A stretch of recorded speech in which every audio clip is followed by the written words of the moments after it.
आप देख सकते हैं कि मेरे साथ जुड़े हैं धनेश्वर महतो जी। आदमी का कि विनोद बंधु एक वरिष्ठ पत्रकार हैं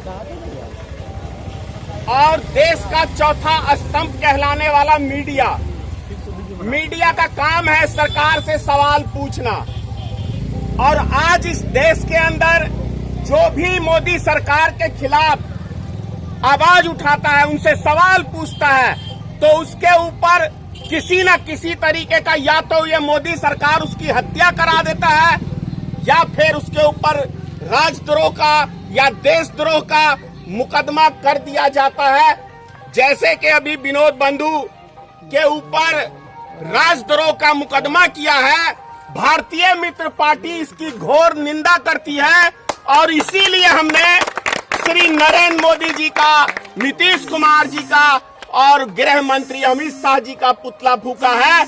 और जो मोदी सरकार भारतीय मित्र पार्टी के राष्ट्रीय अध्यक्ष धनेश्वर महतो को धमकाने का काम सीबीआई के द्वारा कराने का काम कर रही है, तो मैं आपको मोदी जी स्पष्ट रूप से बता दूं कि मैं कोई चोर उचक्का 420 नेता नहीं हूं आपकी तरह, जो डर जाऊंगा, मीडिया से दूर भागूंगा, लोगों के सवालों से दूर भागूंगा। यदि देशद्रोही का मुकदमा, राजद्रोही का मुकदमा यदि किसी के ऊपर चलना चाहिए इस देश के अंदर, तो वो देश के प्रधानमंत्री के ऊपर चलना चाहिए, देश के गृह मंत्री के ऊपर चलना चाहिए। क्योंकि भारतीय जनता पार्टी का मतलब है एक सांप्रदायिक पार्टी जो हिंदू मुसलमान को लड़वा के वोट बैंक की राजनीति करने का काम करती है। अरे जिस 56 इंच के सीने की मोदी जी बात करते थे, वो नेपाल ने 56 इंच का सीना दिखा दिया। शर्म नहीं आती कि अभी भी बेशरम की तरह आप गद्दी पे बैठे हुए हैं? चाइना ने 10 किलोमीटर जमीन हमारा फिर से कब्जा कर लिया और ये नपुंसक सरकार, मोदी सरकार सत्ता में बैठ के गोदी मीडिया के द्वारा देश की जनता को गुमराह करने का काम कर रही है। तो आपको सत्ता में रहने का, मोदी जी बने रहने का कोई अधिकार नहीं है। आपके ऊपर देशद्रोह का मुकदमा चलना चाहिए। जितने इस लॉकडाउन के अंदर गरीब मजदूर पैदल चल के भूख प्यास से मरे हैं, इन सब के हत्याओं का जिम्मेदार इस देश का प्रधानमंत्री और गृह मंत्री श्री नरेंद्र मोदी है। तो ये सीबीआई की धमकी मुझे ना मोदी जी दीजिए। मैं सीबीआई से, मौत से डरने वाला नहीं हूं। मुझे आप हार्दिक पटेल ना समझे मोदी जी, मुझे आप कन्हैया कुमार मत समझिए। मुझे जो उत्तर प्रदेश का एक नेता है दलित समाज का, चंद्रशेखर आजाद ना समझे।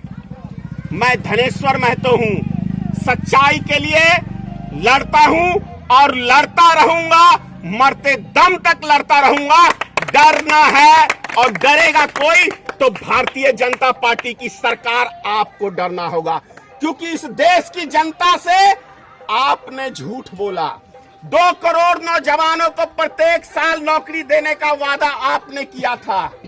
विदेश से काला धन लाने का आपने इस देश की जनता के साथ वादा किया था। 100 दिन के अंदर महंगाई कम करने का वादा आपने किया था।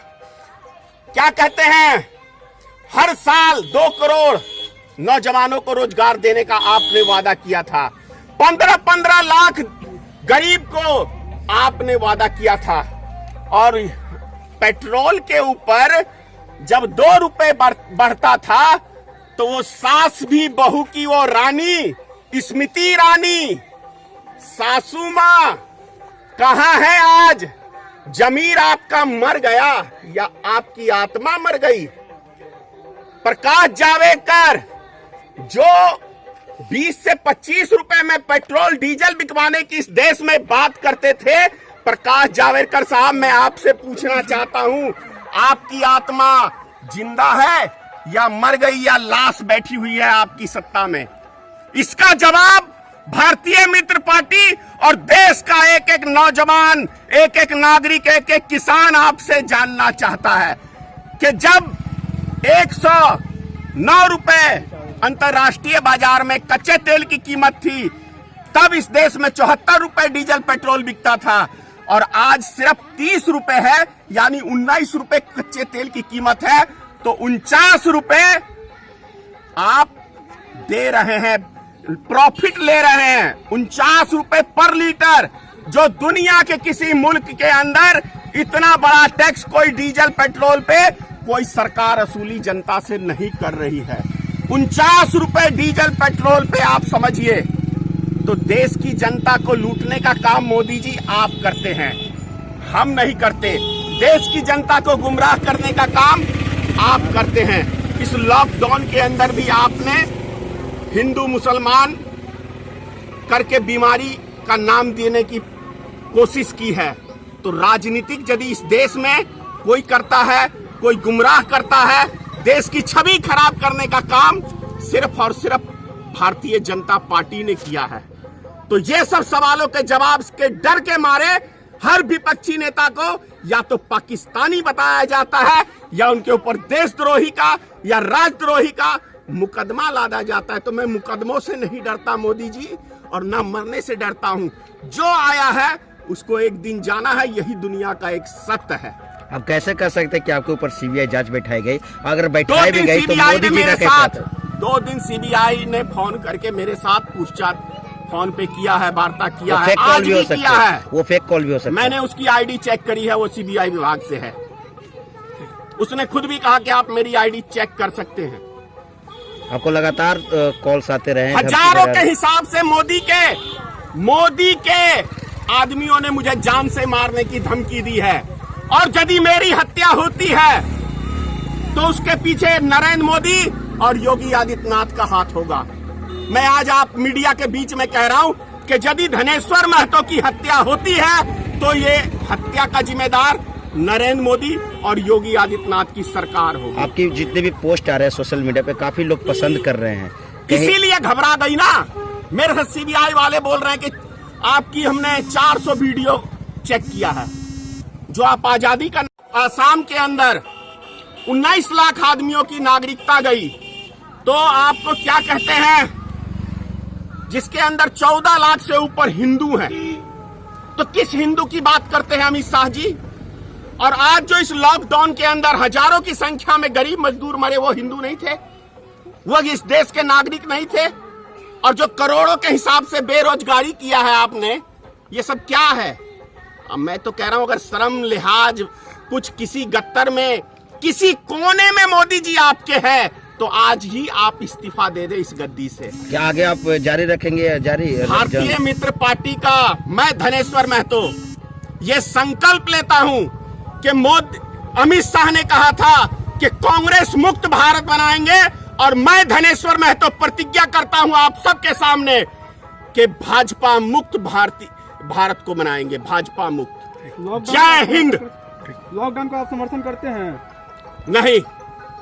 अच्छा, क्यों ऐसा? मतलब कुछ बता सकते हैं, ऐसा क्या खराबी है लॉकडाउन में? बहुत सारी खामियां हैं लॉकडाउन में। क्या? जिस टाइम में लॉकडाउन नहीं करना चाहिए था, उस टाइम के अंदर मोदी जी ने लॉकडाउन किया, और आज लॉकडाउन करना चाहिए था तो लॉकडाउन खोल लिया। एक बहुत बड़ी साजिश गरीब मजदूरों को मारने की है इस देश के अंदर। बहुत बड़ी साजिश है ये। धन्यवाद।